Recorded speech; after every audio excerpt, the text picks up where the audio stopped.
Your Grace, Vice-Chancellor, distinguished guests, ladies and gentlemen, again, welcome to the last session of the Aurora programme over the last 24 hours, which is the Aurora Dialogue, following on from the session this morning, which I thought was very enriched by the two guests that we had on that panel.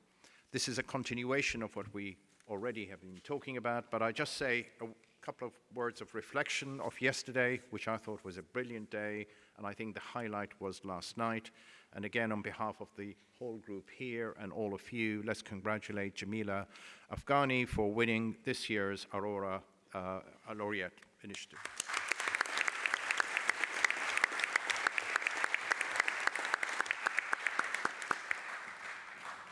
So I'm going to take a few minutes just to set the scene, what this session is all about, and then I'm going to ask colleagues here to introduce themselves, and then we will go into their own wise set of comments that they have to make about this subject matter, and start with a dialogue with you as well in the panel. So I think we all recognize that we're moving from probably one of the worst pandemics that we've lived through in this generation, COVID-19, and we're recovering from its wide-ranging impact. We find we're living in an increasingly unstable and a challenging world, as we heard in the last session. There's a significant growth in conflict alongside the pandemic, climate change and their effect on inflation, energy and food security can make all of us feel and face significant uncertain times in the future. I think all of these elements, particularly the impact who are already, it's impacting mostly the most vulnerable, including women, children, displaced people, and also marginalized community. That is the sad fact of life. We've known this before, and the question today through the panel is what else could we do to change that? It's important that for the benefit of our children and the generations that will follow them, that we devote some time to consider the effects of the current crises facing us around the world. As I said earlier, we're very fortunate for today's Aurora Dialogue to be able to draw this diverse expertise on this panel and insight from a very special group of people.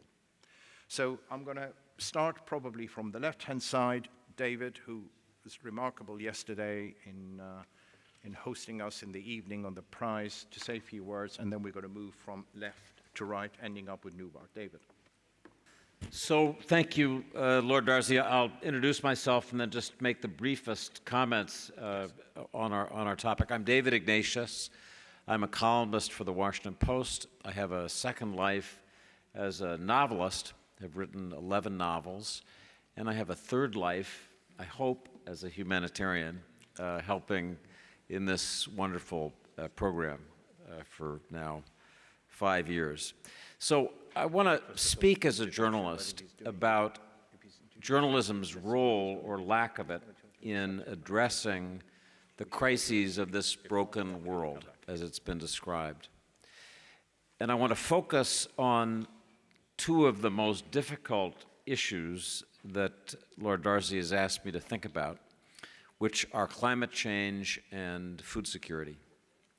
So my business is about immediate crisis. I like to say that you'll never read a headline in a newspaper that says, "Plane lands safely." Never read that. You'll read a headline that says, "Plane crashes." You'll read a headline that says, "Boeing 737 crashes in Malaysia," but you'll probably never read a headline that says, "Severe safety flaws in 737 worry pilots," before the crash. So I mention that because in the case of these difficult problems that are a little further away, that are not plane crashes, but planes that are going to crash, we have trouble in my profession focusing adequately on the future. I'm an example of this, the French would say, déformation professionnelle. I've spent almost all of my career covering conflicts, civil wars, Lebanon, Iraq, Afghanistan. I was in Kyiv last weekend. So I'm doing these immediate crisis, conflict coverage episodes, but I'm not spending my time thinking about the long-term issues that vex my children and my grandchildren. So it's probably too late for me to change, but in my brief remarks as I conclude, I want to note that my business, the business of journalism, is changing. The Washington Post, my newspaper, now has 2 of its 5 main categories: climate change and what we call well-being. We add to that politics, the other things you'd expect from the Washington Post, but climate change and well-being are central pillars of what we're trying to offer readers. If you go to the Washington Post website, you'll find that there's not just a whole section on climate change with the latest news about these developments, these slow-moving but existential crises, but there's detailed information about solving them and the people who are solving them, the humanitarians, if you will, the visionaries. We have a section called Climate Visionaries. We have a section called Climate Solutions. We have a holiday coming up in America called Halloween. Anybody who's been in America during Halloween knows that you throw enormous amounts of unhealthy candy at children and think you're doing something nice. And we have a special section about how to have a healthier Halloween that is better for the environment and better for the health and well-being of the children. So, Lord Darzi, those are 2 little examples. I'll just mention a final point. We're finally learning in my business what Nubar, what Lord Darzi, what scientists understand so well, which is the power of data and the ability to visualize data for people so they can see the relationships. So if you go to my newspaper, the New York Times, or any great newspaper today, I think, you'll see a new kind of journalism that takes data and shows you visually what the relationships are so that you can see what difference it makes that the polar ice caps are melting. You can see what difference it makes that the incidence of hurricanes is increasing. You can see what the growth of tornadoes or other climate uncertainties that have meant for the planet. So I think, Lord Darzi, we are changing. I'll end there in a hopeful note that we'll be a better profession than the one I grew up with. Thank you, David. Thank you.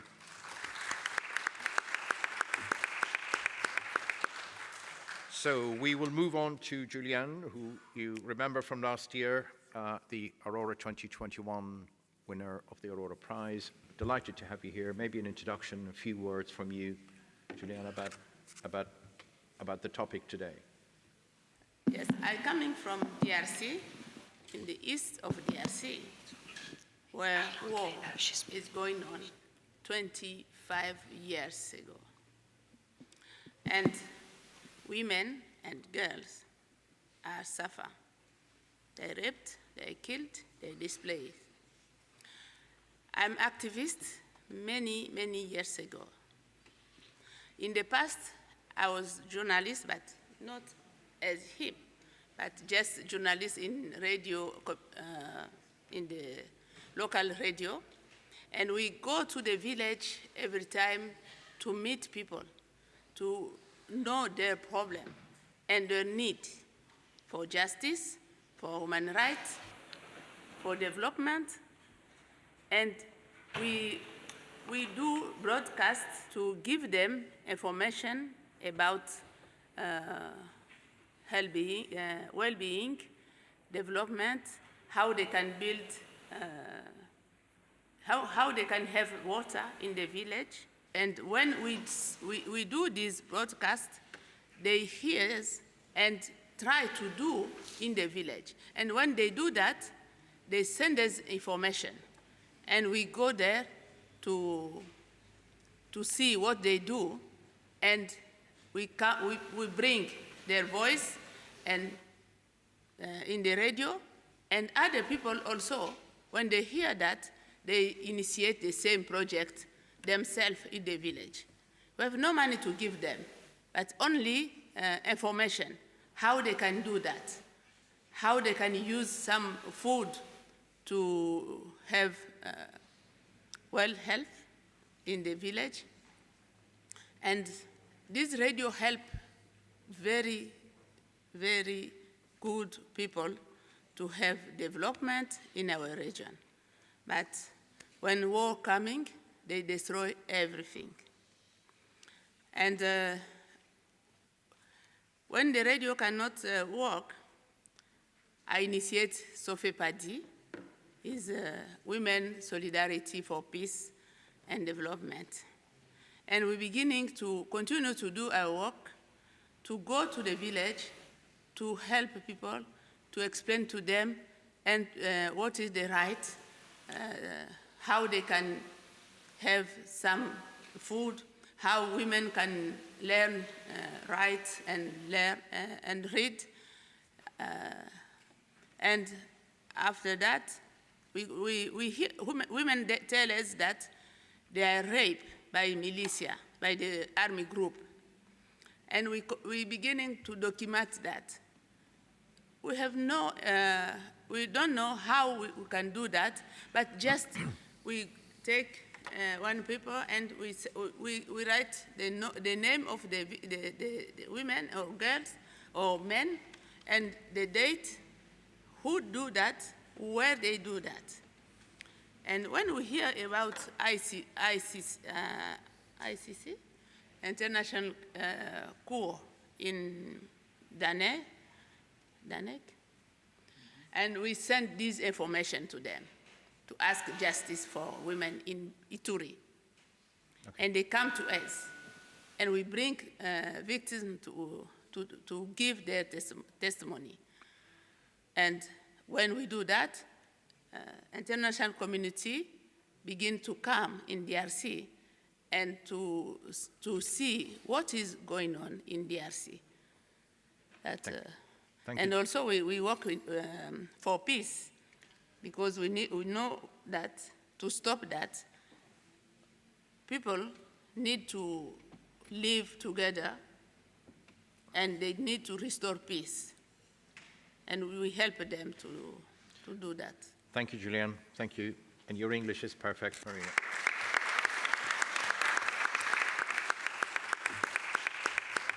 We've just had an introduction from Marina and Ricardo, but so there is no need for introduction. But Marina, if you want to say a few words about the subject matter before your own thoughts about this debate. Of course. So I'm Chief International Desk at RAI TG1. I've been devoting my past 15 years to foreign news, working on TV basically. And I must say that in the media scenery, we've been talking about narrative and talking about video narrative. Conflict and terrorism is something that the media have driven us to live with. We have learned to live with a certain portion every day of blood, violence, deaths in our collective imagery. This is not the good way to approach conflict. But we must be aware of this. And through the main flow of information, we have learned to know many areas of the world which have been endemic in conflict and terrorism, like Syria, Iraq, like many other countries who have been under conflict for decades. But as we talked before about this, there are also many overlooked crises. And one is the one happening in the DRC, in the Democratic Republic of Congo. And I won't talk about this because Julianne Luseng has just spoken about this, and her job there is astonishing, is really important. And what she just said about documenting crimes perpetrated there and bringing to The Hague is really an enormous job. But I want to talk also about other areas which are not covered by televisions like mine, not enough, like the Sahel, Somalia, Mozambique, places where local terror cells have just borrowed the model, the franchise of the Islamic State, the so-called Islamic State, and are bringing violence every day, making it endemic. What is the problem? The problem is the lack of opportunities. This is the hidden disease in these areas. Just was thinking about Lake Chad, because David Ignatius mentioned the climate crisis, climate change. Lake Chad, in the area between Niger and Chad, you know, that big lake was like a sea, and in the past 60 years, it has shrank like 90%. But it's still full of fish, fisheries, many species. But, you know, terrorism is so spread that the local authorities were bound to forbid a lot of things, forbid movement, for example, forbid commercial activities, which means that even with big climate impacts, the people there is not anymore able to react, to be resilient, to move, for example, from one area to the other, as was in the past. In Africa, African people were trained to react to this kind of droughts just by moving, by changing their own activities. And terrorism makes this more difficult. So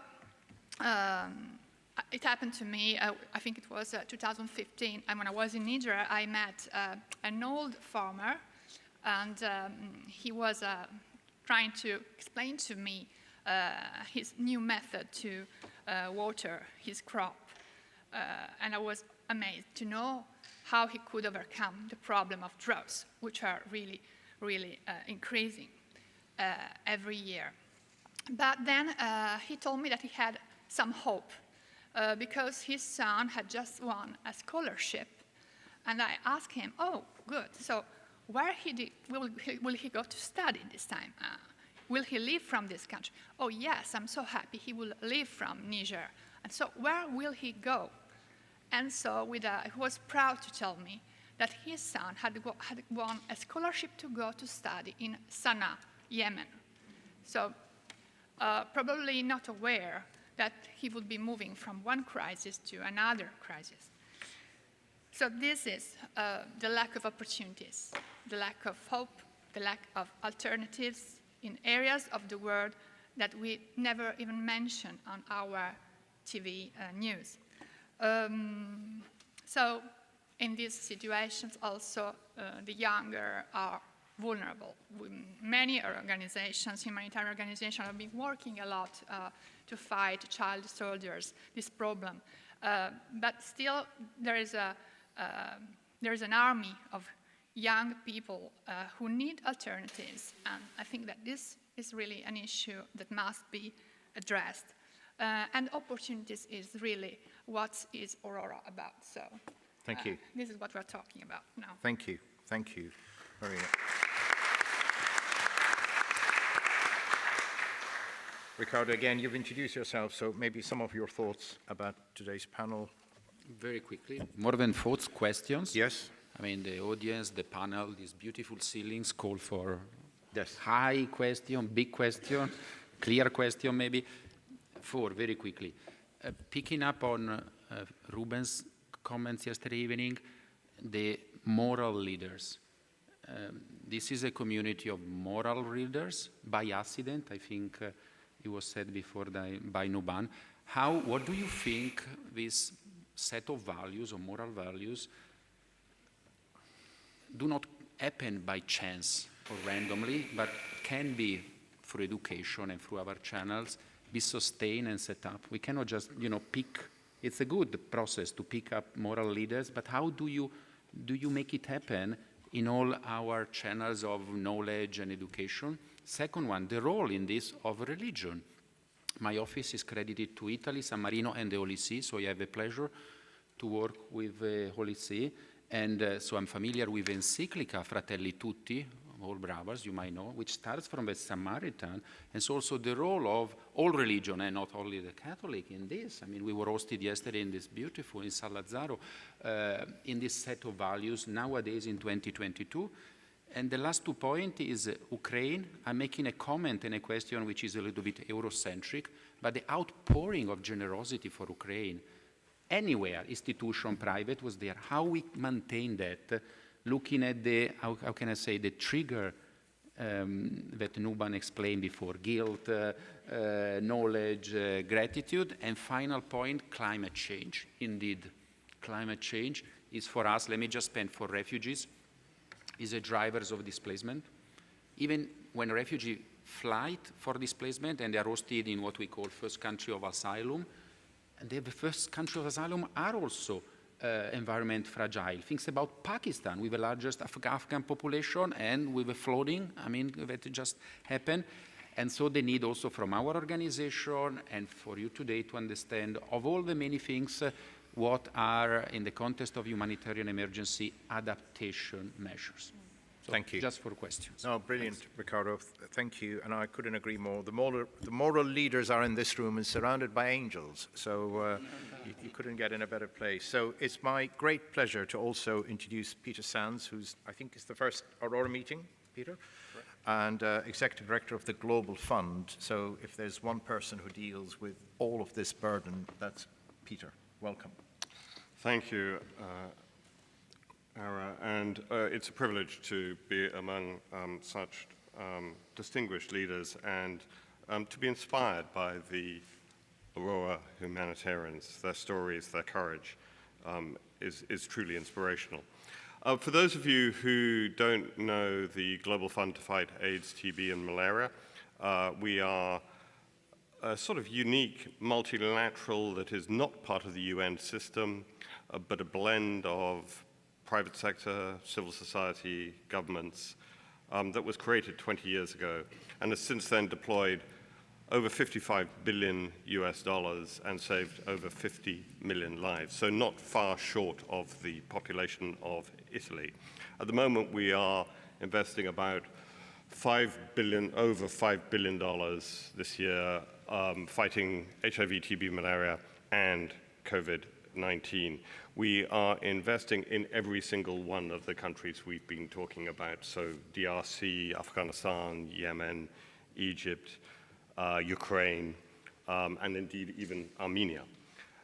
And those of you who saw the video of the late Paul Farmer yesterday and the work that Partners in Health was doing in Haiti, much of that was financed by the Global Fund.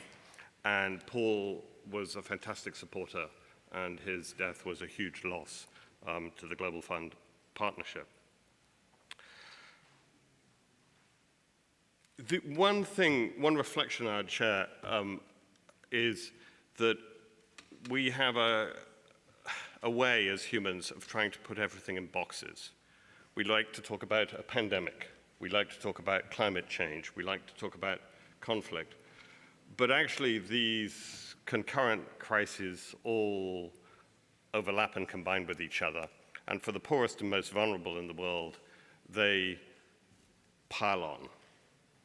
And they typically actually end up, whatever their origin is, they end up killing people through the vehicle of infectious disease. So if you take COVID-19,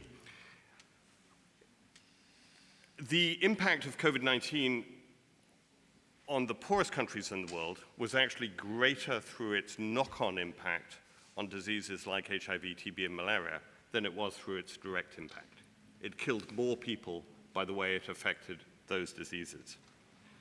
If you take, and Riccardo mentioned Pakistan and the flooding has killed a few thousand people, tragically.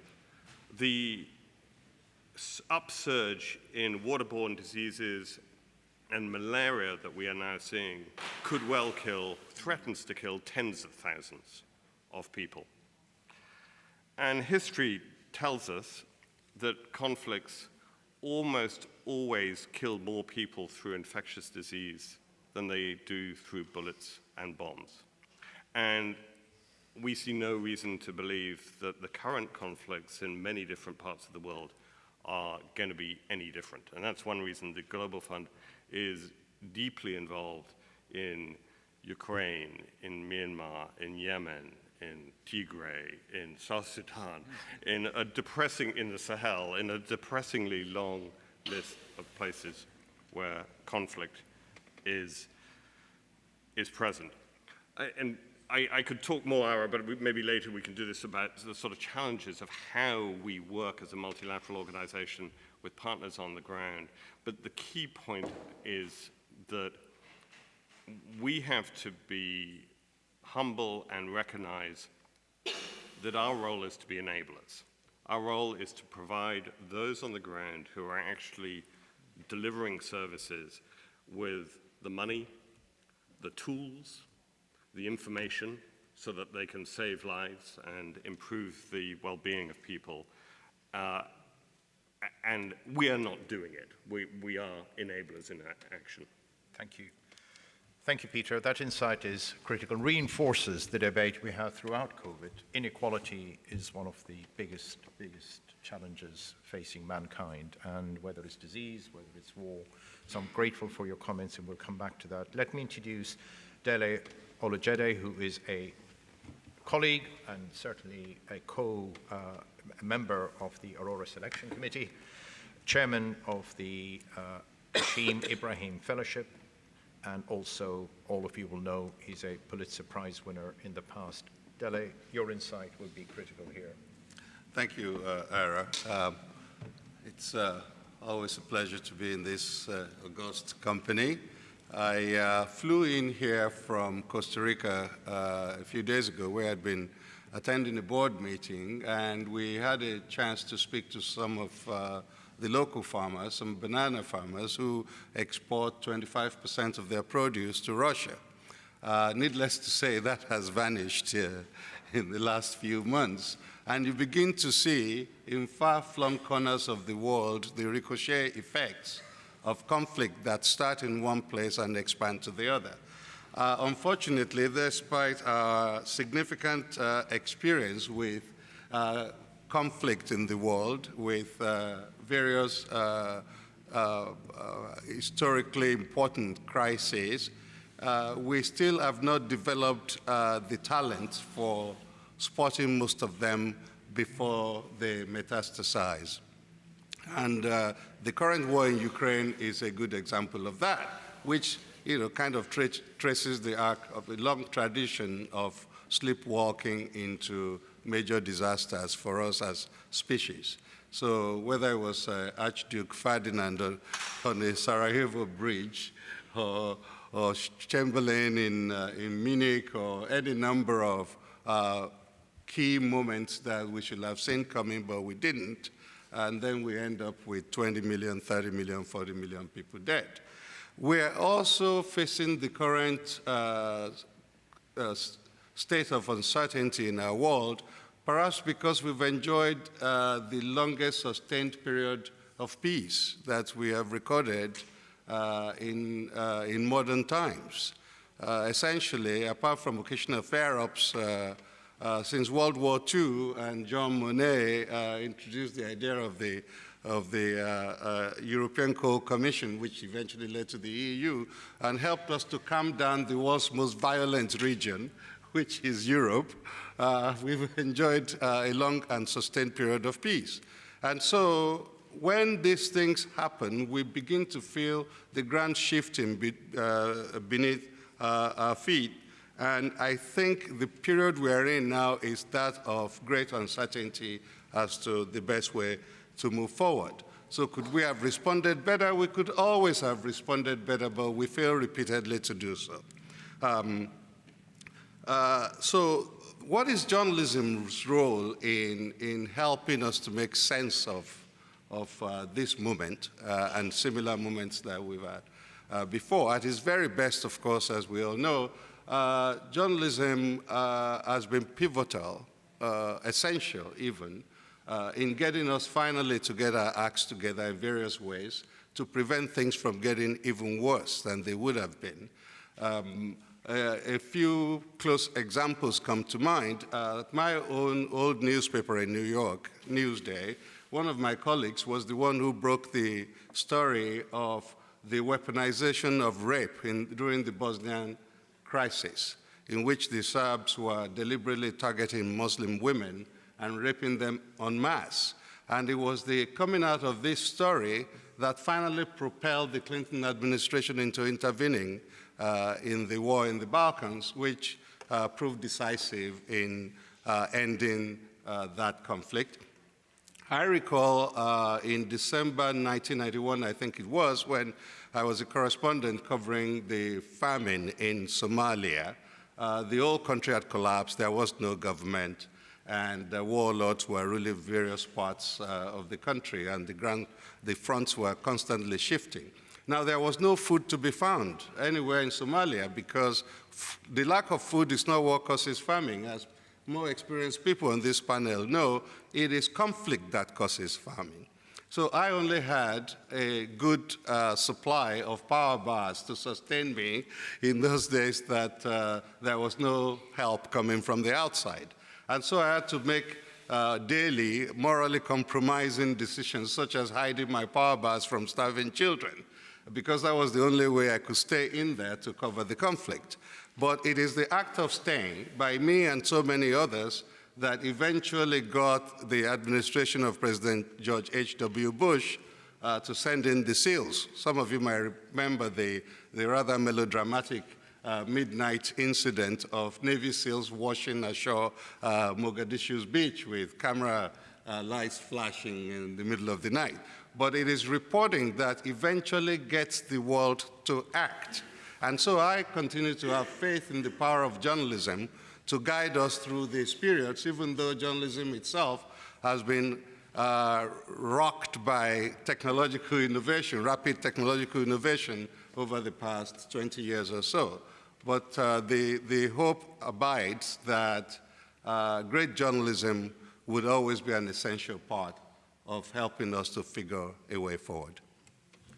Thank you, Dele. And we'll come back to journalism because I think its impact, certainly in this current war the world is living through, it's in our living rooms.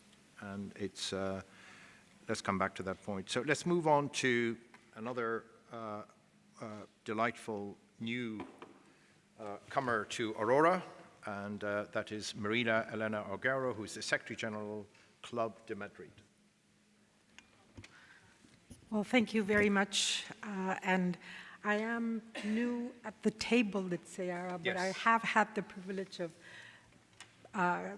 sharing and participating in previous Aurora Dialogues. And so this is an honor. And I'm very humbled by this. But I'm going to assume that most of you don't know much about the Club de Madrid, so I will be very brief in sharing what we are and what we do. It is an organization that brings together over 100 democratic former presidents and prime ministers to work on issues that have to do with having democracy deliver. It is fostering the values of democracy, democratic leadership, and having and respecting rule of law, fundamental rights, human rights, and having democracy as the term, as our motto says, democracy that delivers. It is, and you have had, and you do have, two distinguished members of the Club de Madrid in your committee, Mary Robinson and Ernesto Cedillo. The members of Club de Madrid, therefore, come from a variety of countries, have lived a variety of experiences, and it is this that they bring to the table. It is this that it is their voice, because they are who they are, and it is their agency in bringing their experience, drawing on it, and putting it at the service of others, of those that are leading today and those that are leading both in government, in the private sector, in civil society organizations, often bridging in that dialogue that is so necessary and that we know is so necessary as we address any of these challenges. I want to raise something that we have been working on for a long time and that I haven't heard mentioned that much in these past 3 days, and that is Sustainable Development Goals and Agenda 2030. And I say this because, in reference to what has been said earlier today, the fact that the challenges that we're facing require a response from the whole of society, require a response from all levels, and from each and every one of us, because it is our society, it is our world, and it will be our children's world, and grandchildren. But it is the fact that we do, and governments have agreed, made a commitment to these 17 Sustainable Development Goals, and we have a deadline, which is 2030, and that deadline, we know we're backsliding. We know that we are, unfortunately, are probably not going to be able to meet the level that was expected in these commitments. And the fact that Agenda 2030 is not only a framework, but that it addresses many of the issues that we are discussing now in terms of humanitarian, that demand a humanitarian response, or that are challenges to our societies, be it climate, be it education, be it water, food, health, all of those are included, conflict, peace, all of those are included among the 17 Sustainable Development Goals. And I think one of the focuses of the work of the Club de Madrid in recent years has been precisely to see how at the different levels, be it at the global level when we work with international organizations, the UN, or the regional ones like the European Union, or in other regions of the world, but at the level of governments, at the level of international organizations, at the level of civil society and the private sector, what members of Club de Madrid do is they draw on their experience, and as I was saying earlier, their convening power and their access in order to build those bridges, to bring those issues to those that are today in the decision-making, in a decision-making position, in a policy-making position. There are many things that can be done, but it is important to realize that we need to change policies. We need to adopt measures that will allow, therefore, for us to reach everybody and to leave no one behind. Otherwise, something is going to fall through the cracks.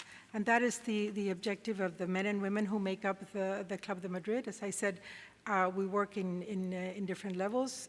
Hindsight is not always 20/20, so it isn't that they are, that they have all the answers or all of the solutions.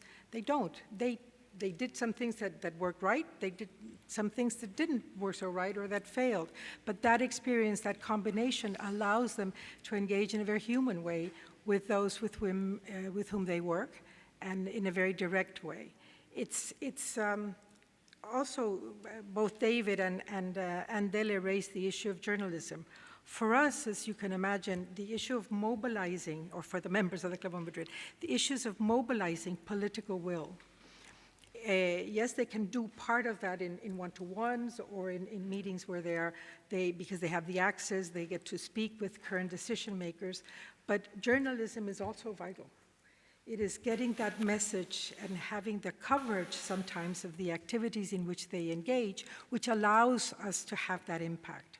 So it's always a combination of all of these elements. But I would just like to go back to what I was saying regarding Agenda 2030, because it is a deadline. It is something that our governments have committed to, such as the Paris Agreements in terms of climate change, something that it is another way of addressing, I think, or perhaps trying to avoid the humanitarian crises that we are facing today. Thank you very much. Thank you, Marina. Let's move on to another colleague, friend of Aurora, a member of the selection committee, and that's Shireen Ebadi, founder of and defender of Human Rights Center, also a Nobel Prize laureate. Shireen, and within the context of what's happening in Iran in the last 24 hours. If we look at the world in general, we can see that the situation everywhere around the world is exacerbating day by day, everywhere.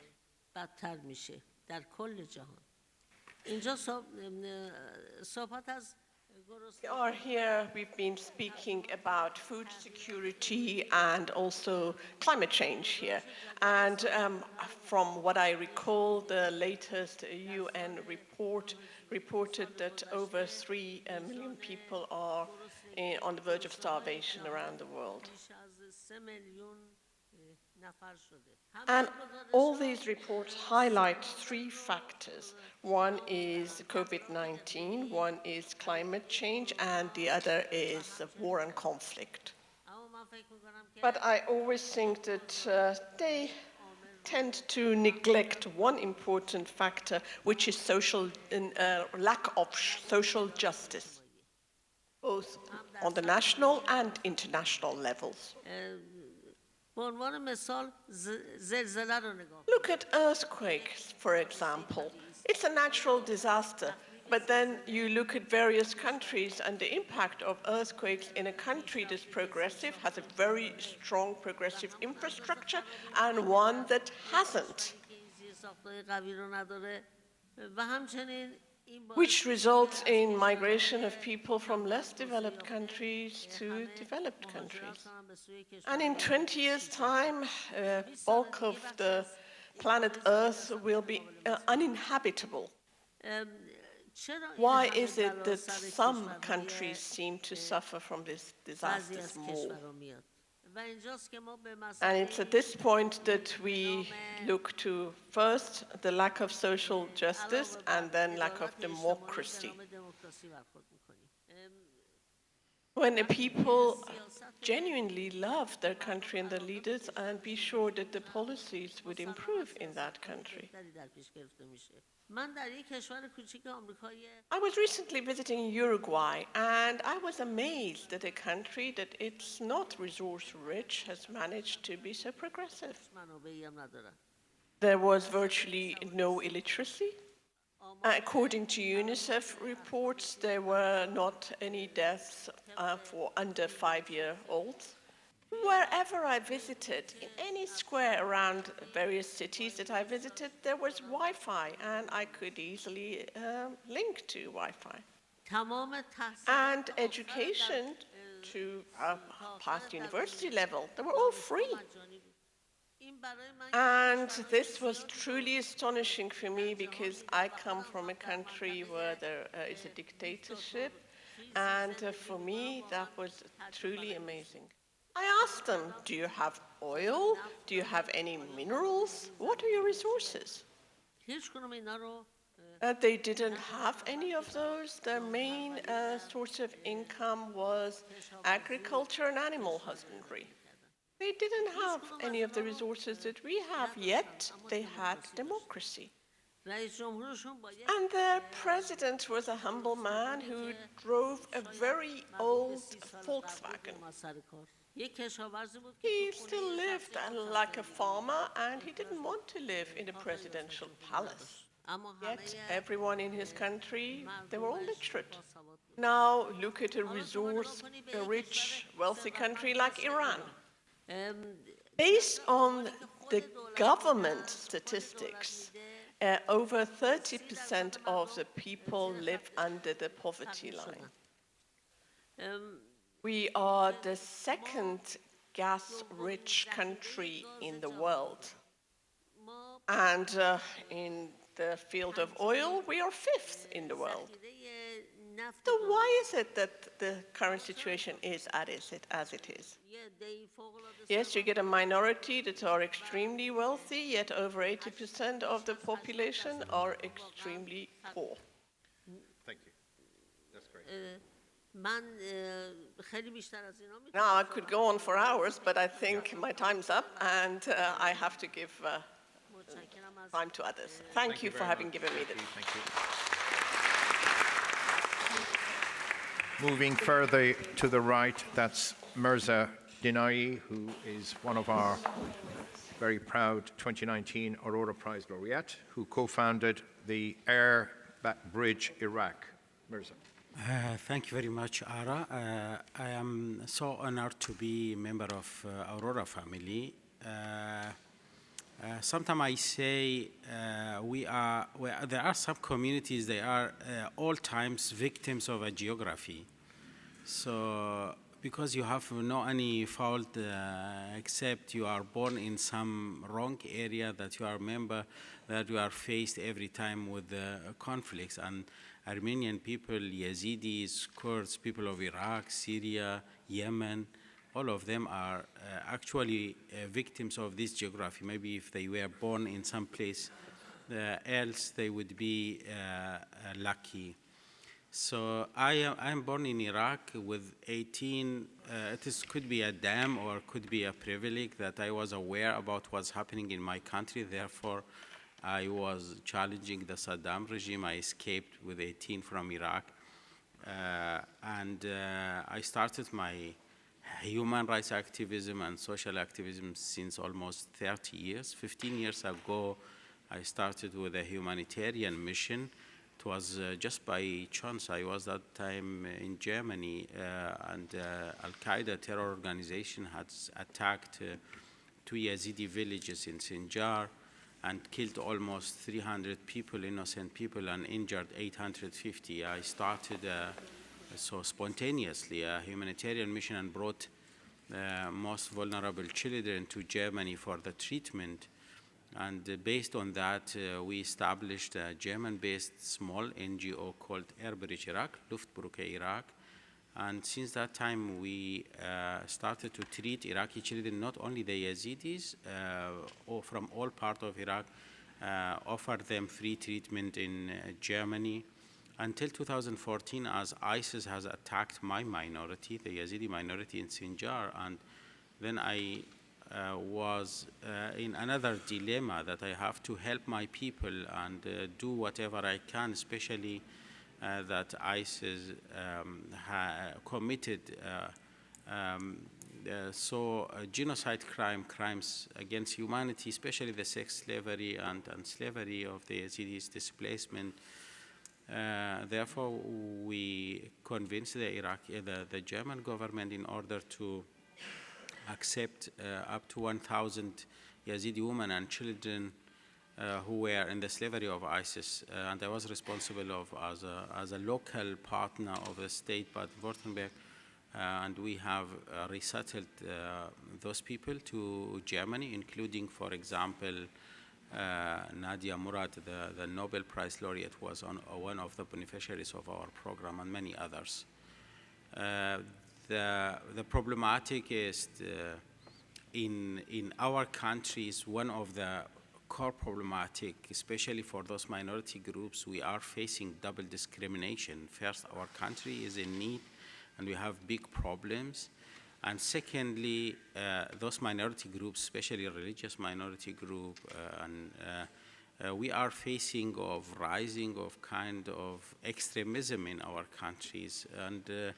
And therefore, the challenge is so huge. We are a member of a community, of a state, of a country that's challenging all kind of conflict that we have.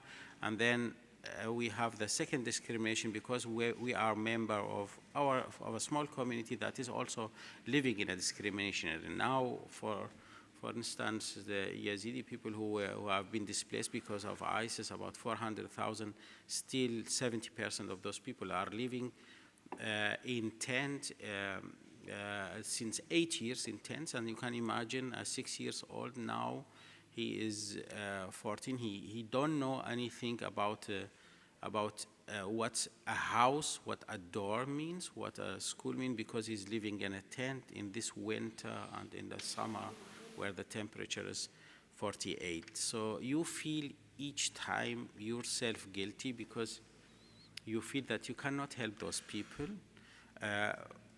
Having a platform like Aurora that is honoring those people who are putting their life in risk in order to help the others is giving you definitely a kind of a very strong power to bring forward, to do something for those people. Even if you feel at the end of the day that you are just putting only one drop of water on a hot stone. But I think if we have that hope and say if each one of us put one drop of water in that hot stone, somehow that hot stone will be cold. This is the think that I want that behind how we have to work. Thank you. Thank you. Nubar, could I move to you, please, your reflections and your thoughts? Well, since I spent some time in the last session, Ara, maybe I'll do something a little bit different at your earlier invitation, because I've been sitting here laboring away. And I thought, you know, what would be maybe useful, since we're sitting in this hall, again, this hall is heard and seen a lot, for us to go back 100 years and think of today in the context of how people will look at us in the future, right? The question was asked, what are the big moving headlines, what's going on, etc. So if you bear with me, I'll take you through a few key things, and then I'll try to project forward just to kind of give it some thought. In 1922, the very first insulin shot was used to treat a diabetic patient in Toronto. A new pope was installed, Pope Pius XI. The first radio was introduced to the White House, and later on was used to give the first political speech live on air from the White House. The Permanent Court of International Justice in The Hague was established. Egypt declared independence. Stalin became the General Secretary of the Soviet Communist Party. Hyperinflation in Germany made it so that whereas 263 marks would buy $1, suddenly 563 marks would buy $1. There was a great fire in Smyrna that destroyed Izmir, and through that, a lot of the major powers that fought a kind of a war, a proxy war there, those were being fought out. The BBC was formed. Mussolini came to power in 1922. The Ottoman Empire was abolished after 600 years. The USSR was created in 1922, formally, for the first time. And at the end of the year, hyperinflation in Germany made it such that 7,000 marks bought $1, all in 1 year. And you can figure that out now on your Wikipedia page.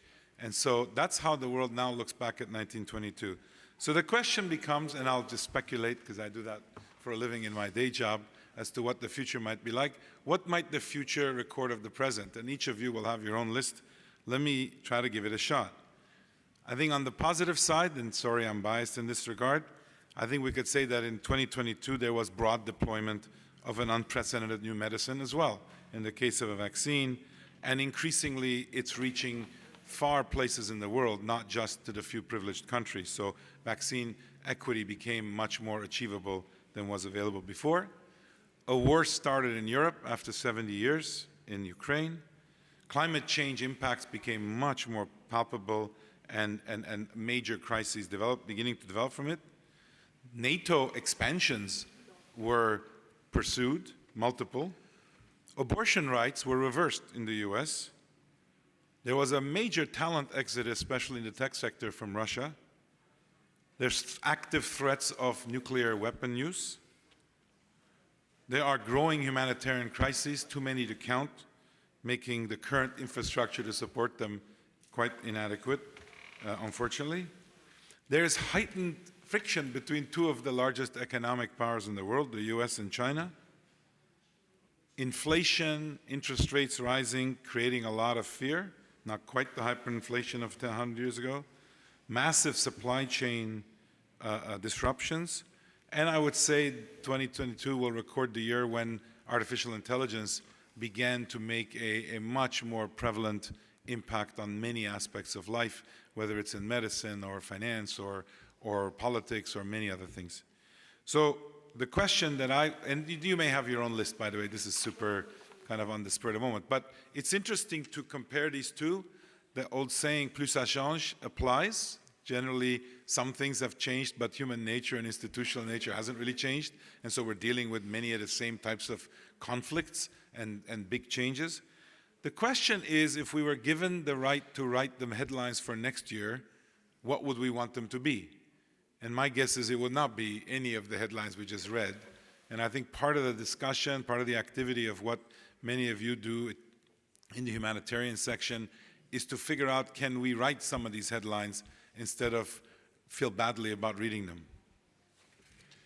Thank you, Nubar. That was brilliant.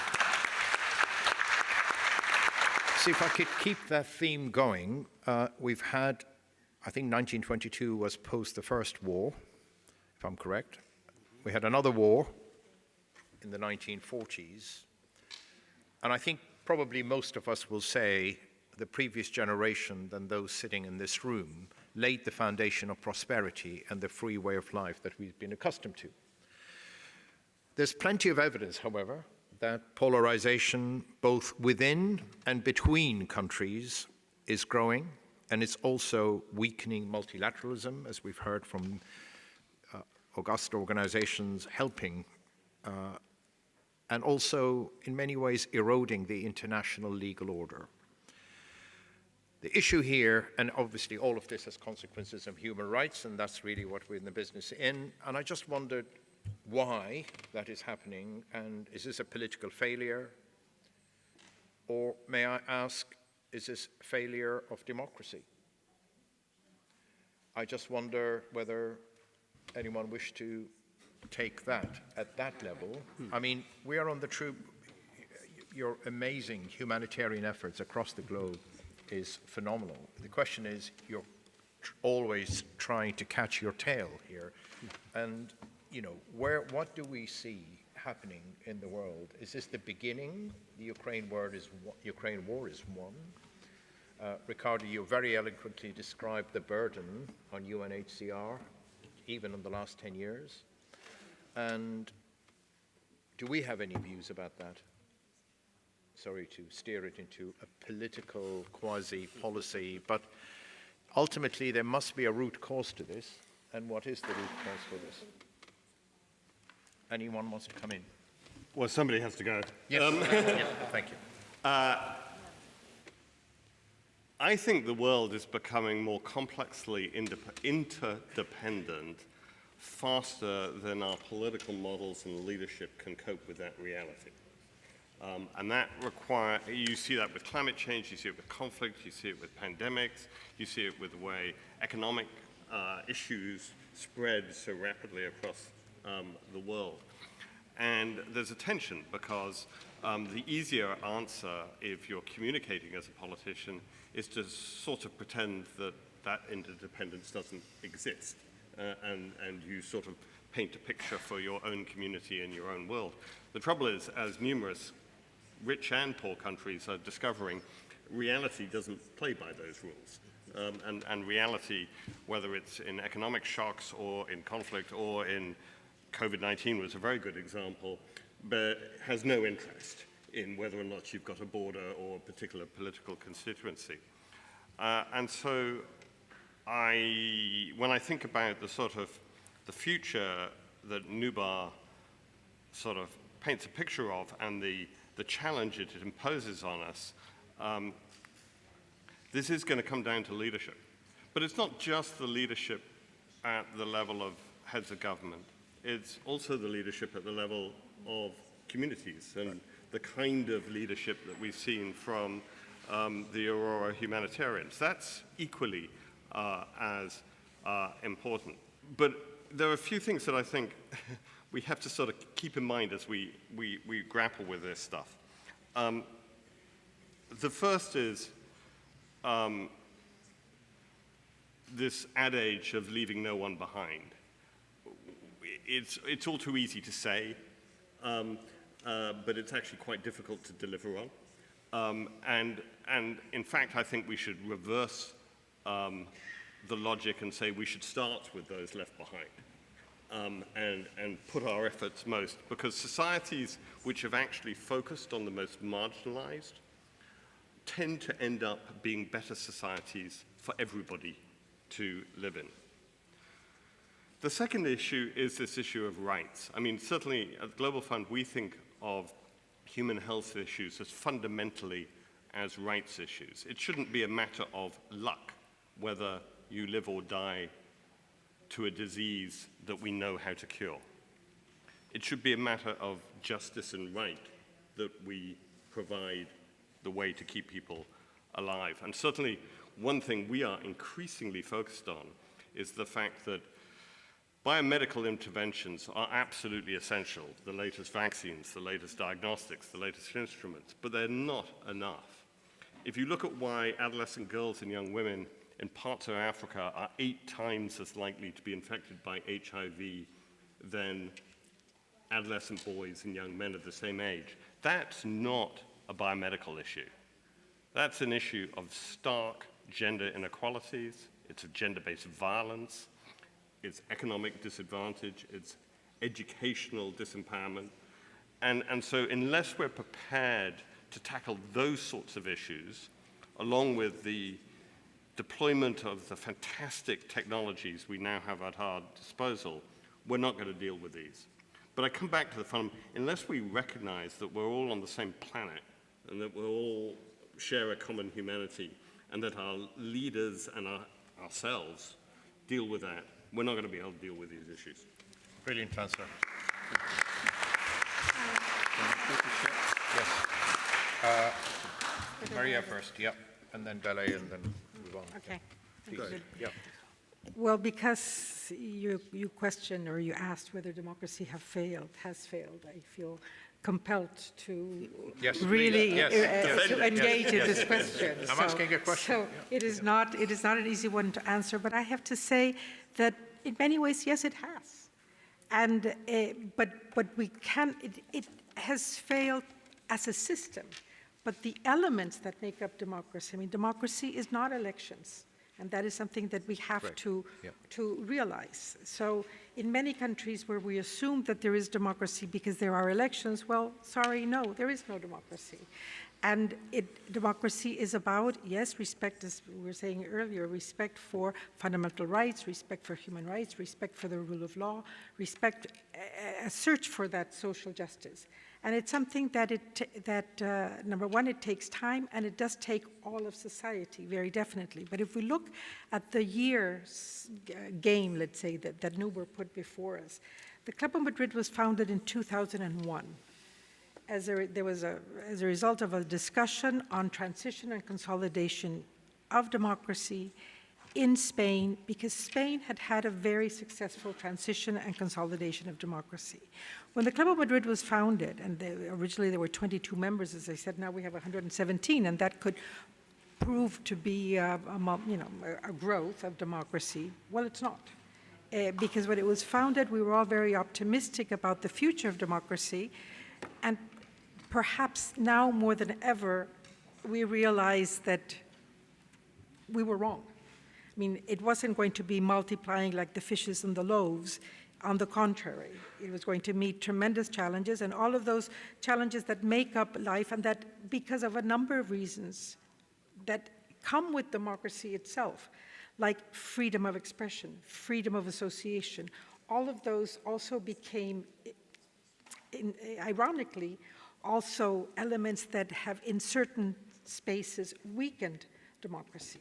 But it is something, the basics of what one seeks, which I repeat is not the ballot box, remain. And those are the challenges. And many of those are very much linked with what we have been talking about in terms of humanity, in terms of humanitarian, in terms of social justice, but also in terms of the need for dialogue, that the need for people, yes, to speak, to be able to speak, but to listen, because dialogue implies a two-way relationship, let's say, the need to listen, and the need to build those bridges and to think of society as a whole, as Ricardo was saying. I mean, this is not just about political leadership, although we do have to mobilize political will because they will make the decisions. It is about also civil society or citizens' leadership. And civil society, in my book at least, also involves the business sector or the private sector. Thank you. Thank you, Mary. I have some more. All right, tiny one, yes. You'll always win, Shireen. خیلی ممنونم از اینکه Thank you very much for having highlighted democracy. Democracy is not just free elections. For instance, in 1979, we had an Islamic revolution in Iran, and over 90% of Iranians voted for a cleric. But in less than 2 years, people realized what a mistake they'd made and that that was not democracy. Bear in mind, many dictators came to power thanks to democracy. So we have to come up with a better definition for what democracy is, which is the majority that comes to power should not have the right to do as they will. They have to only act within the framework that they were voted for. And what is that framework? That is the human rights principles. In other words, governments do not gain their legitimacy just through voting polls, but from both the votes and also respect for human rights. And that is how we'll achieve real democracy, and we will not have the challenges that have been mentioned so far. Thank you, thank you, thank you. Anyone else? Thank you. So I am not typically a skeptic, but I want to try to advocate a skeptic's position here for purposes of conversation, which is that I actually come to conclude that democracy can be considered an aspiration of mankind, but our default is autocratic, monarchical, theocratic rule, and it is through constant effort that we strive towards democracy. At any moment that there is trouble, there is immediate backsliding, and I think that's what we're experiencing now. I was struck by what Maria said earlier about democracy that delivers. When people begin to feel that democracy is no longer delivering for them, whether it's factual or based on perception, they are not bound to this democracy as a system of faith, right? It is because it speaks to something deep in the human heart, the idea of freedom, the ability to have a say in how your affairs are conducted. This is the beauty and aspirational quality of democracy. But without its delivering for the majority of the people in any society, the legitimacy of democracy is called into question. Remember that China was, in the 90s at least, after Deng Xiaoping had gone to Guangdong province and said, you know, it doesn't matter if a cat is black or white so long as it catches mice, therefore signaling the end of doctrinaire communism as a way of running a vast old empire. China began to open up dramatically. People began to tentatively step into the sunlight, blinking, and they loved what they saw. But we've now seen a reversal. As of this very morning, Xi Jinping is being re-elected, and the idea of term limits that Deng Xiaoping introduced 40 years ago is dead in the water. So we're seeing this backsliding, not only from the traditional democracies, but also from the emerging ones. So now the problem that I think we need to also try to address is how we define what democracy is, which to me also means that it's actually a risk management proposition, because you could mistakenly or otherwise elect a Trumpian figure, and then you cry in horror at what you've wrought, and you have mechanisms for clawing back slowly, and while he's there, lots of people, including his own inner circle, who are working 24 hours a day to minimize the damage. This is not a tool available to Vladimir Putin. So if you have an autocratic government, you have increased your risk levels beyond which you could manage if a crisis breaks. So now we've normalized the talking of the prospect of using nuclear weapons. Those of us who are at least of a certain age understood that idea to be a doomsday scenario. It was a taboo. It was unspoken. And they had phrases such as mutually assured destruction.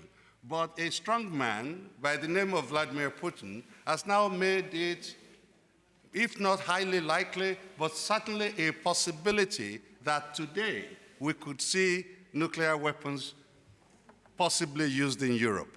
So if you look at democracy as a risk management solution, despite its imperfections and occasional inability to deliver the public goods that a majority of the population requires, still on balance, you don't want to concentrate power in one man, because when trouble strikes, there is no mechanism for minimizing the damage. Thank you, Dele.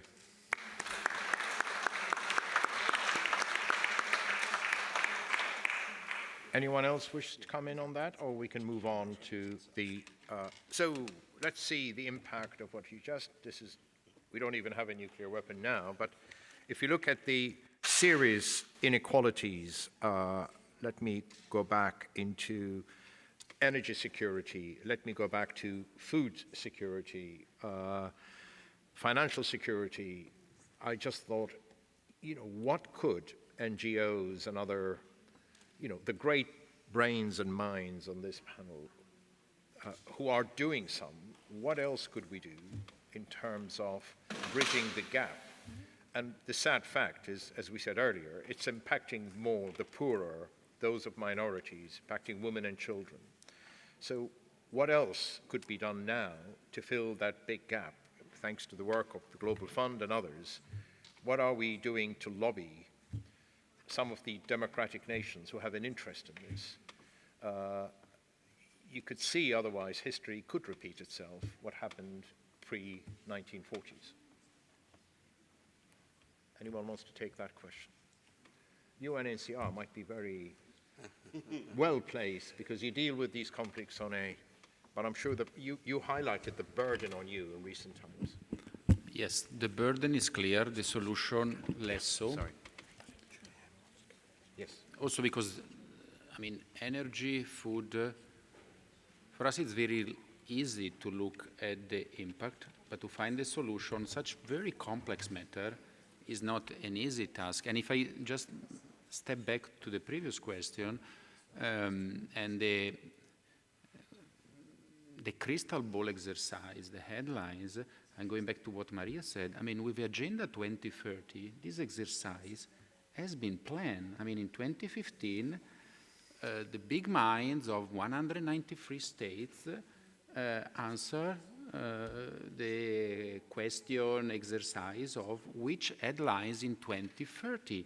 So I think to look at that in terms of process and content would tell us how we are moving forward. And I'm familiar only with some of the 17 objectives, and it's a mixed bag, clearly, like in all history.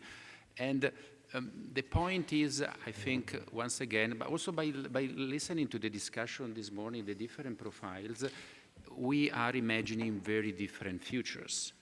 And what are the more effective? I really enjoy the, what are the future plans that work better? We have businesses. Correct. We have businesses plan, they work together. Then you have institutional let me say, establishment that thinks in different ways. So how you combine that, and we see, as I mentioned before, some fractures in the dialogue around this different vision of the future when they come together. And I think climate change is a perfect example.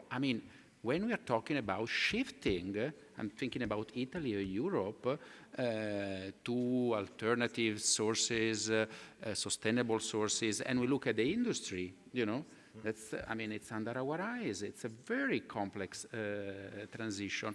And I think that this trickles down, again, I'm looking at our population in all the crises that I mentioned before, to those gaps, to those constraints in terms of, yes, energy, but especially food, that bring displacement a step forward towards the abyss, toward the point of non-return. Because we are looking nowadays, how food security is an additional factor of displacement and of lack of solution in this regards. But I don't have solution on neither dossier. I leave it to somebody else. Thank you. Thank you. Julianne, you wanted to come in, and I really wanted to capture one specific point. Oui. Par rapport à l'énergie. Considering energy and climate change and the crises that come from them, we need climate justice.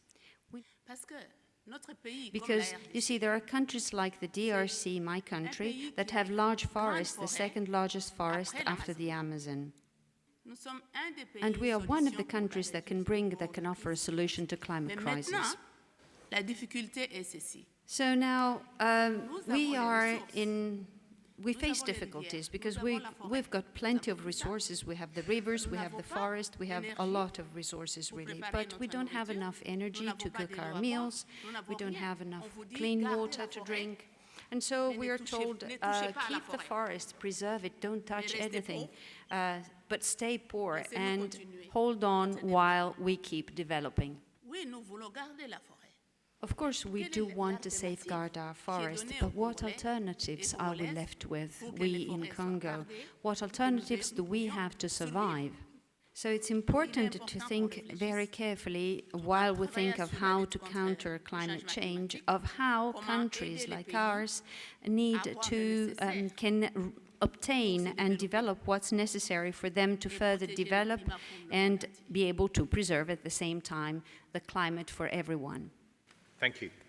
I just want particularly to ask you about a subgroup, which is not subgroup, actually. In fact, it's women and girls make approximately 50% of the refugees. We know that. And then the second, which is an area that you championed, is how do we tackle sexual violence as a tactic of war?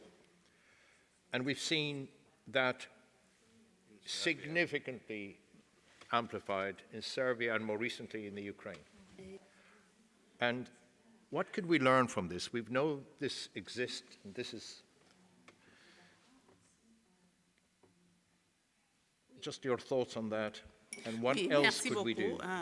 Darzi.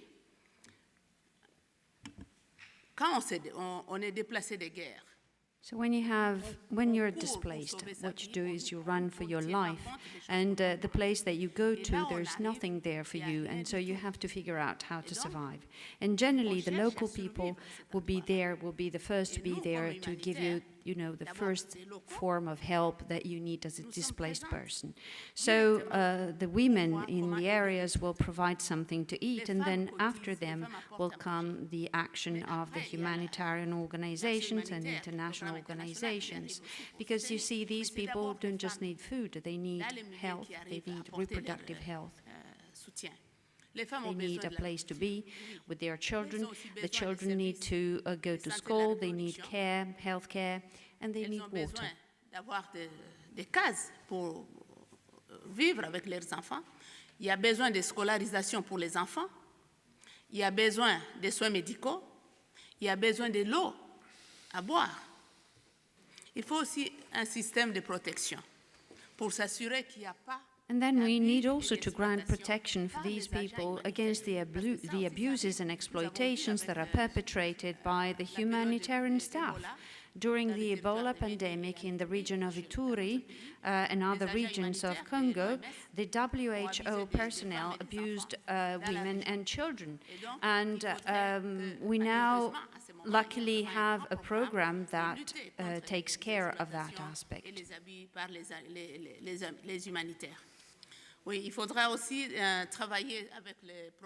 And also, there is a strong need to favor the cohesion between the displaced populations and the local population. And we also need to work with the government to ensure their protection. And most importantly, we need to involve the government so that it contributes to putting an end to war, because the real problem, the big problem there is war. Humanitarian help takes care of the consequences of war, but we needed to address the causes, the war itself. And you see, humanitarian assistance cannot really bring development until we fix that problem. And it's also very important that we take good care of the empowerment and leadership of the women, including the displaced women, who need to be part and an active part of the programs and planning that is meant for them. And we want that these women be part of the committees where they can make their own voices heard and the voices of the other women like them. Thank you. Thank you very much for that answer. So I'm going to move on to Nubar. He seems to deal very eloquently with crises around the world. He beat an invisible enemy called COVID-19. I just want to get his thoughts, not just within Flagship. What should industry's role be in tackling these two major threats facing us, both energy crisis, but actual fact, food crisis? So let me try to answer that. I have really no idea, but let me answer that kind of a little bit starting from the previous question and then zooming in on it, because I was thinking of it from the point of view of companies and what companies do. But I would say, Ara, that, and forgive me for kind of thinking in naturalistic terms, but because my world is deeply, deeply rooted in nature, I think it's instructive to think of these things in the context of how we live, which is just as natural beings. And that means that we're kind of reproducing things that we see in nature. For example, the notion of competition and collaboration. These are all things that you see in nature, and these are the things that form ecosystems that either fail or succeed. And the key to such an ecosystem in nature is that it's self-generated. Nobody is elected to put together an ecosystem. It emerges. It's based on the fact that interdependence, which is the cost of an ecosystem, gives you a further gain in terms of how much resource you need to persist than if every species competed against each other. So that, there are pretty deep principles that people have studied in nature of what's called mutualism or symbiosis. You will have heard, many of you in biology textbooks. These things are not just limited to insects and bacteria. This is actually what humans do. We just don't think of it that way. So in that context, the question was asked about government and whether governance is kind of challenged. I do think that governance is under challenge because of just the sheer increase in complexity and interactivity between the various agents and then beyond borders. And one of the speakers mentioned that a lot of these conflicts don't recognize borders. Turns out that the virus also doesn't recognize borders. And so it was clear from day one that we could not solve this at a national level, and yet we tried to solve it at a national level. Why? Because we are organized at national levels. We vote for people who are supposed to provide us this notion of security. It's an interesting notion. Security is kind of a social contract where, the way I look at it, is where you give up certain rights to your privacy, rights to not be told what to do. You pay taxes, and in exchange you expect forms of security, physical security, energy security, water security, economic security, all these things. And that is kind of an artificial construct. And I would suggest that what we're facing is that this general notion of globalization has created a massive strain at the arbitrary level of organization called a country, around which we do elections. And that is being challenged in finance, certainly, and Ruben can talk about that world. It's being challenged everywhere. It's just being challenged ideologically. There are more people, for example, we just saw elections in Italy. We saw elections in Sweden. There are some pretty, abrupt changes that are going on at the level of a country because the country is not the organizing principle of people's ideologies, right? So you might say, well, what do I think about that? Well, in that context, oddly enough, the organization form of a company has become somewhat transcendent to the limitations of government, and companies are being relied on globally to actually do the things that governments used to do. So are philanthropy or foundations, by the way. And that's fairly unprecedented ground. The notion that you would have companies, having to come up with solutions of different things, food security, water security, energy security, health security that we talk about are a lot. That's foreign territory because these companies will actually also challenge the organizational principle of a government naturally, meaning from an ecosystem standpoint, right? If you have a garden and it's harmoniously living with a tree and the soil and the organism, and suddenly an entirely new life form comes and it starts being the dominant player in that ecosystem, all hell breaks loose. So I do think, just to say in a nutshell, it's worth thinking about this in the context of how ecosystems form and are destroyed, what makes the players inside an ecosystem collaborate or cooperate. You know, if you think about our bodies, our livers don't make independent decisions than our heart.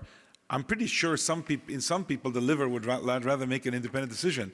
For example, if you're alcohol dependent and your liver is going into cirrhosis, it would rather make its own decision and secede. Otherwise, it's going to go down. But in the context of this body, we're kind of coexistent, and we've kind of figured out how to be interdependent. Why I say that is, I think all these mega global problems are creating this kind of crisis that a government ends up being just one piece of an overall planetary body, and yet it's got its own mind, it's got its own voters, it's got its own decision-making process. So this may sound crazy coming from somebody who knows nothing about governments, but that's what I think. Now, in that context, one last thing I'd say is I'm optimistic about the role of companies. Maybe I'm biased. And the reason is because companies in the modern day are having to worry about their social contract, their license to operate. And I would argue in board meetings that I'm in many companies, that people take that far more seriously than either the press or politicians think they take it seriously, because they will not persist as companies if they don't protect their license to operate. So I think the more we rely on dialogue between companies and governments and civil society to figure out what's in everybody's self-interest, as opposed to criticizing each other, and every time financial motives are put in, everybody's supposed to be corrupt and all they're doing is to get money. All these stereotypic characterizations that create conflict are not conducive to ecosystem behavior. Thank you, Nuva.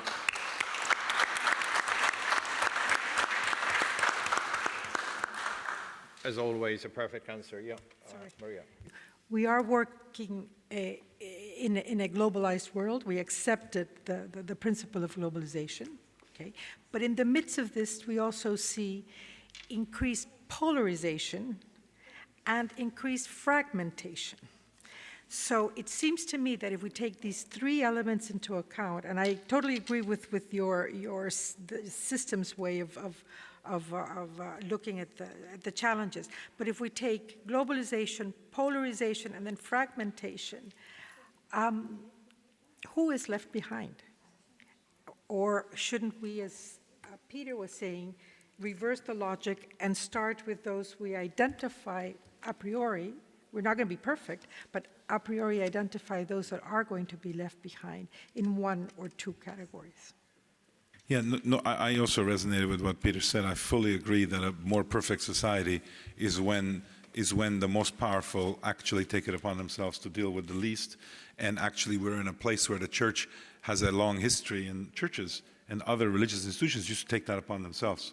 It was whether it was mandated to them or they took it on, they realized that the biggest source of power is to eliminate these inequities. So I fully suspect that it is in the interest of the powerful to do that, not as altruism. I really don't think altruism should, it'd be nice if it motivates us for like a week, but the real basis is if you're going to be kind of decapitated as to your social contract, unless you do that, I definitely think that's where to go. And the problem is, how do you do it across country and state borders? That's the difficulty. Foundations are trying. Companies should also try. Thank you. Anyone else wants to come to that point? I'll move on to another question, maybe. So, come back to you, Dele. I mean, the journalism, information, empowerment is one of the solutions to the current crises. In other words, underpinned with evidence, truth. And I just wonder where you see journalism and information is today, and how do we? What is in your mind? What should the world do when it comes to the significant amount of miscommunication at a time of huge technological disruption in journalism? So I think these issues are connected with some of the other issues that have been raised earlier by Nuba, by Maria, by Peter, that the pace of innovation and technological advancement is so rapid that our capacity to manage it well has all but dissolved. So that you now have concentration of enormous power, and I don't mean just wealth, just the enormous capacities of small numbers of people to essentially dictate what the rest of us should consider to be real. So, I mean, everybody's talked about Facebook and Google and all the tracking, that has been going on for the last 20 years or so, which has meant that the the truth, should prevail if we're optimistic, but the evidence suggests that that's not guaranteed. And so we have to figure out new mechanisms for regulating the doomsday machines that we have created. Because if you take a simple telephone and your local WhatsApp group with your fellow, neighbors or, Manchester United supporters, if you want to exit that group because you don't enjoy the conversation anymore, you can't quietly just exit through the back door. It is coded to announce to the rest of the group that you have left the building, which is a sort of coercion, right? So these things are deliberately built like that. And for us to give truth a chance, we have to find new mechanisms for lightly but effectively regulating these powerful new tools that are now available to us. There was an incident in India, in northern India, about 3 or 4 years ago, where in a neighborhood WhatsApp group, somebody mentioned that they had seen the 3 rapists who had raped a local girl. Now, it so happens that the 3 people who were walking down the village road were just traveling peaceably from one town to the other. But the moment that was put on the neighborhood WhatsApp group, these 3 were set upon and murdered for something they were completely unaware of. So the capacity to disseminate information unprocessed has proved poisonous to us. And as I said here on this stage last year, we need to bring back the gatekeepers in some fashion, because something unregulated is simply jungle. This is the story of human beings. As we emerged into what we call civilization, the only thing that stands between us and beastliness is the law. And the law is what constrains us to behave better. So this idea that regulation is bad for us should be discarded. It actually makes absolutely no sense. The question should be, how much regulation do we need? Not whether we should not be regulated at all. And I think that's one of the things we have to move gingerly back towards in order to corral these doomsday weapons that we have now created, not intentionally, but that has been the inevitable result. But Delhi, in any democracy, anyone suggesting that we should regulate social media will immediately be accused that they are eroding our human right, which is the freedom of speech. So that's part of the challenge that you face when society continues to pull apart slowly. So one of the reasons I predict nothing about the United States anymore, my adopted country, is because I lost money predicting that the US will never elect Trump as president. Now, this is a country, for example, that has now kind of shown itself to be comfortable with ritual child sacrifice in classrooms in order to defend the right to carry automatic weapons. Now, it may seem completely illogical and even stupid to some of us, but America is insisting on this right, even at the cost of sacrificing children in their classrooms. So if we do not find ways of getting back to intelligent regulatory regimes, things are going to spin out of control, and that's what you're expecting. Yes, Peter. Can I jump in on the point about one thing that Delhi said sort of struck me, which is the sort of concentration of power around what's real and what things mean. And one of the things I've been very struck by is the use of the word pandemic. There's been huge focus on the inequities in pandemic response.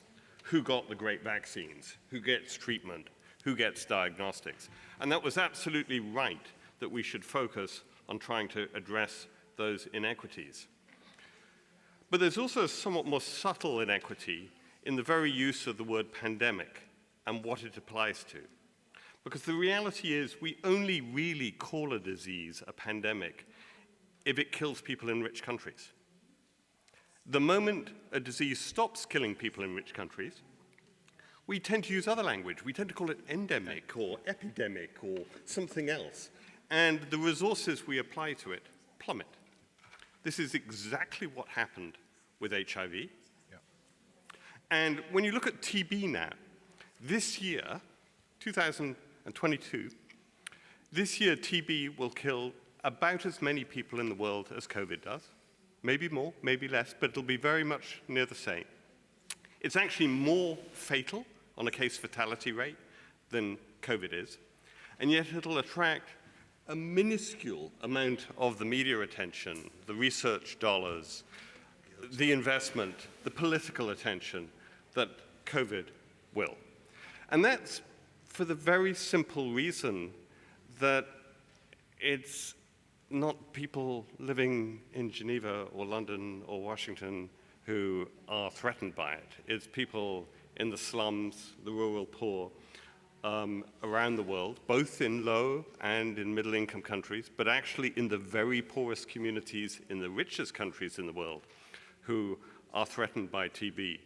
And I think we need to be very acutely aware of the inequities we embed in our language when we're talking around problems, so that we don't sort of box the way we think about things and box our solutions. Because I can guarantee you, if we declared TB to be ended tomorrow, and then the next day we declared that we had this new disease in the world, which had all the characteristics of TB in terms of its global spread and epidemiology and so on, we'd be all up in arms about this new pandemic that was hitting us. But because it doesn't threaten us directly, those of us who have the privilege to live in the richer parts of the world, we don't think about it in those terms. Very wise words.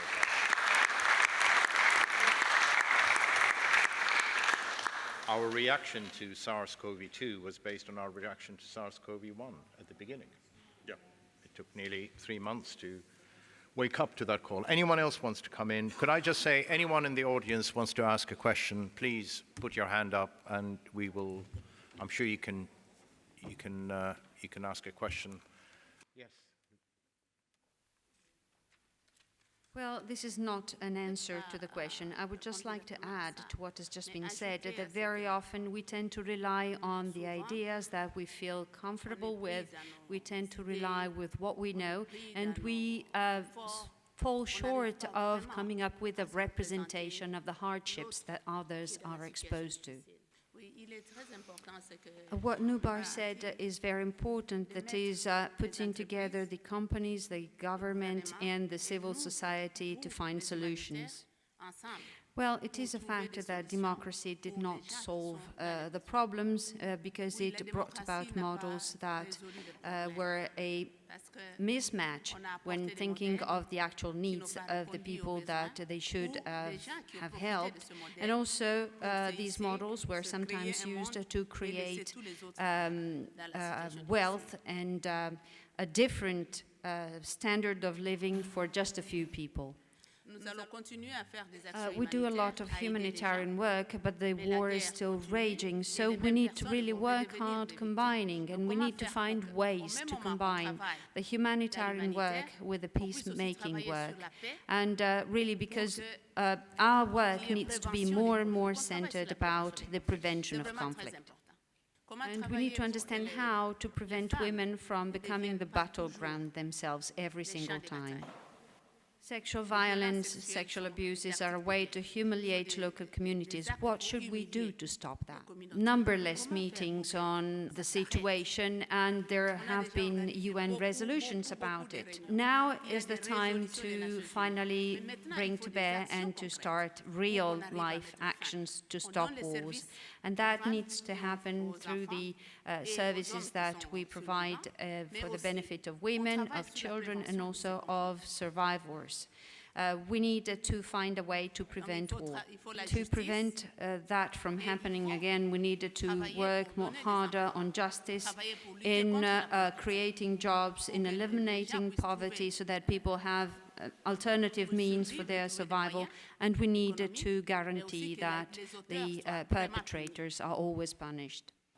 Right, so we're coming to the end of this. I thought we should just get some positive few words from our panel as we go back to our homes. We need to be optimistic. His Excellency, Your Grace, you're here. There's always hope. So please share your hopes with us fairly quickly to end this session with. Yes, Mirza, go ahead. Well, I just wanted to wait until the end to give something not only pessimistic. The whole time we are speaking about all challenges, they are real, they are very huge. Yeah. But I think there are 3 levels that we have to work on. The first one, on the global level, we know that the international system need to be reformed in any kind of reform, because we see that the UN system and the different system of the international level, they need to be reformed. And on the country level, different country level, regional level, we need better measure to coordinate together. And to achieve both of them, we had to use the civil society to raise more awareness about the situation, challenges that we have.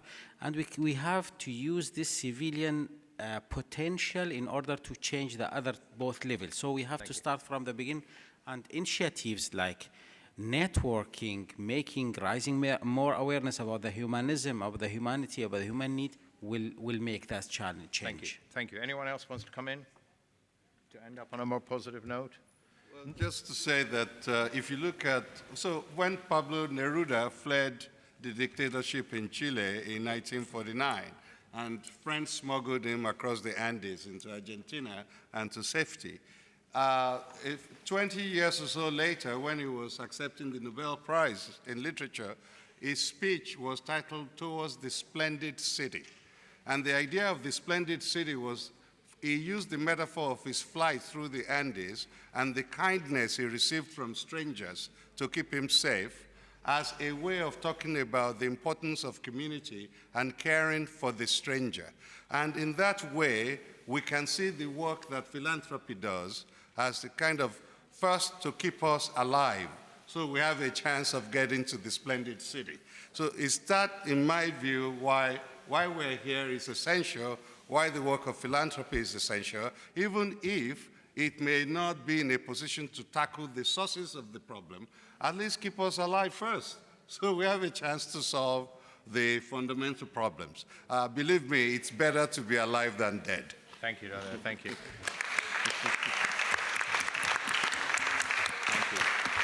Nubar.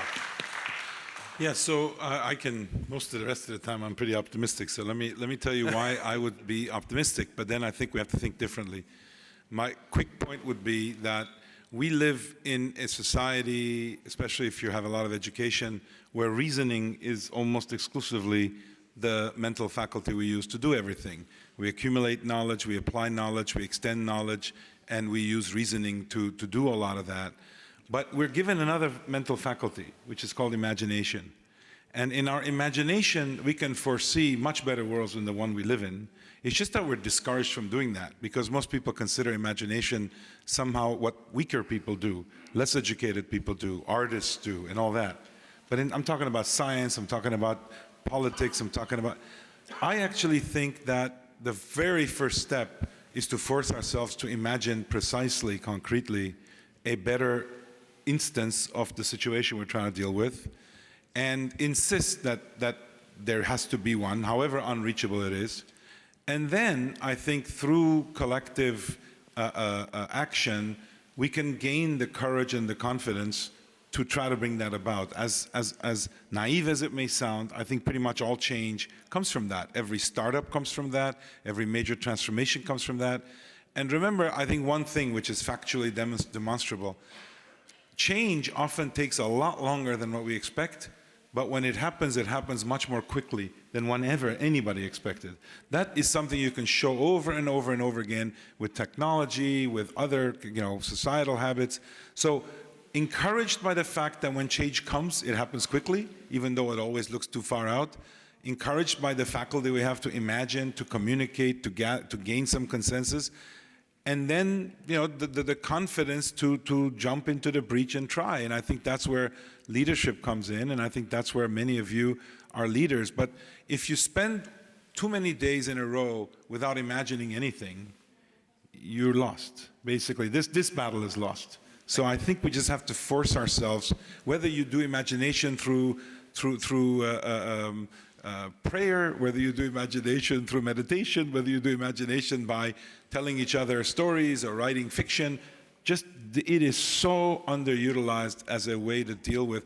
There are books written on the fact that most prisoners, long-term prisoners who survive because they actually end up using their imagination to imagine the day they're out. Nelson Mandela has famously spoke about that. How do we get that in the hands of everybody who's really getting depressed over the current situation? Thank you, Nubar. Thank you.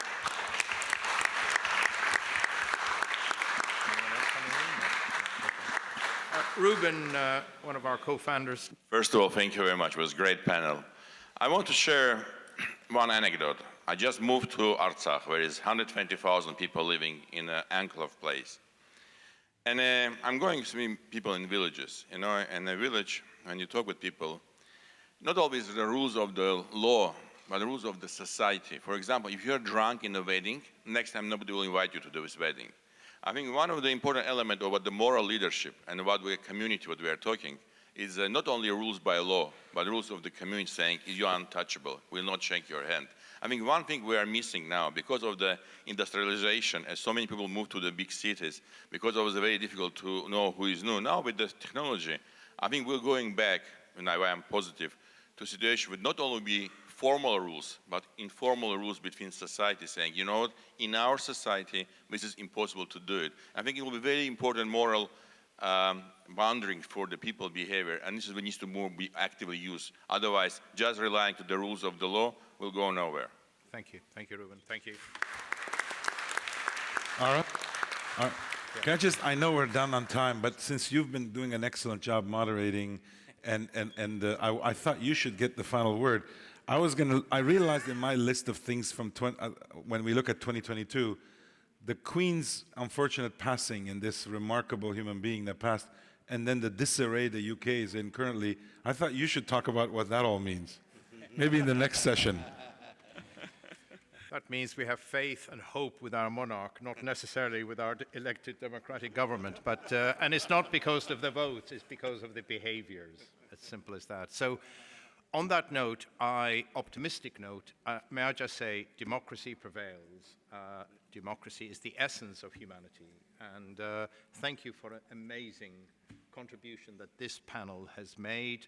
Could I also say, being the last session of this amazing Aurora Prize gathering of 2022, to thank the founders, to thank the laureates, to thank the selection committee. It's been a remarkable meeting, and to finish off, to thank the Vice-Chancellor for allowing us to have this amazing debate in this room, and very grateful for that.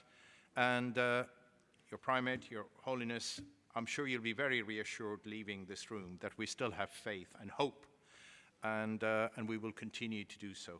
And Arman and Alexei and the whole team, this is a big team, put a huge effort into this, absolutely huge.